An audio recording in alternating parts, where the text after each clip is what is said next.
Hi friends, வாழ்க வளமுடன். இன்றைக்கி நம்ம என்ன பார்க்குறோன்னா, பேபி பொட்டேட்டோ இருக்குல்ல, மேட்டுப்பாளையம் பொட்டேட்டோன்னு சொல்லுவாங்க. அது வச்சுட்டு ஒரு சூப்பர் பெப்பர் ஃப்ரை எப்படி செய்கிறதுன்னு பார்க்கலாம். பார்த்திங்கன்னா அதுக்கு தேவையான பொருள் வந்து பெப்பர், கருப்பு உளுந்து, ஜீரகம், கருவேப்பிலை, காஞ்ச மிளகாய். இதை மட்டும் நல்லா ட்ரை ரோஸ்ட் பண்ணிக்கோங்க. அது கூட இது வந்து உருளைக்கிழங்கு நல்லா வேக வச்சு தோல் உரித்து வச்சுக்கிட்டு கொஞ்சமாக எண்ணெய் ஊற்றி அதில் வந்துட்டு இந்த பேபி பொட்டேட்டோஸ் எல்லாம் வேக வச்சதை எல்லாத்தையும் போட்டு ஒரு ஃப்ரை பண்ணி எடுத்துக்கோங்க. இது ஃப்ரை ஆனதும் எடுத்து வச்சுட்டு அதுக்கப்புறம் இதை அரைச்சி வச்சுருக்கிறத வந்து ஒரு லைட்டாக மிக்சியில் ஓட்டிட்டு இது கூட போட்டு அப்படியே கருவேப்பிலை தூவி உப்பு தூவி பொறுமையாக சிம்மில் வச்சுருந்து எடுத்தோம்னா மேலே கிறிஸ்பியாகவும் உள்ள சாஃப்டாவான ஒரு சூப்பரான பொட்டேட்டோ ஃப்ரை வந்து ரெடி ஆகிடும். பாருங்கள் எப்படி இருக்குன்னு செஞ்சு பாருங்கள், சூப்பராக இருக்கும். எப்படி இருக்குன்னு பாருங்கள், நான் காட்டுறேன். இந்த நுணுக்குன பொடி போட்டாச்சு ஃப்ரையான பொட்டேட்டோவில்.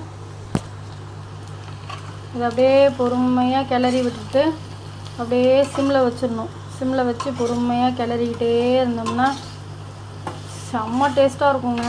நல்ல முறுன்னு நல்ல கிறிஸ்பியாக இருக்கும். செஞ்சு பார்த்தீங்கன்னா எவ்வளோ அர்ஜென்ட்டாக இருந்தாலும் அப்புறம் உருளைக்கிழங்கு இப்படி செஞ்சு சாப்பிட்டா தான் பிடிக்கும் உங்களுக்கு. இங்கே பாருங்கள் எப்படி பேபி பொட்டேட்டோ ரெடி ஆகிட்டான்னு. நல்ல தலைன்னு சாம்பார் சாதத்துக்கும் ரசம் சாதத்துக்கும் தயிர் சாதத்துக்கும் சாப்பிட்டா எவ்வளோ சாப்பிட்றோன்னே தெரியாமல் இறங்கிட்டே இருக்குங்க.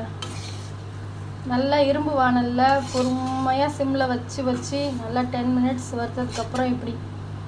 ப்ரிப்பரேஷன் ஈஸி தான், பட் ஆனால் நல்லா டேஸ்ட்டாக சாப்பிட்ணுன்னா கொஞ்சம் டைம் எடுக்கணும் தானே.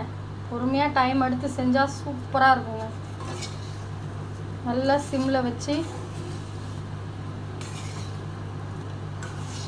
நல்லா குழந்தைங்களுக்கெலாம் செஞ்சு கொடுத்தீங்கன்னா நல்லது.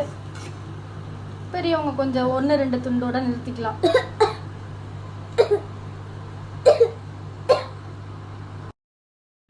சூப்பரான மாங்காய் சாம்பார் சாதம் செஞ்சேன்.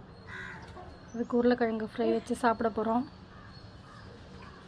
செஞ்சு சாப்பிட்டு பார்த்துட்டு எப்படி இருக்குன்னு சொல்லுங்கள்.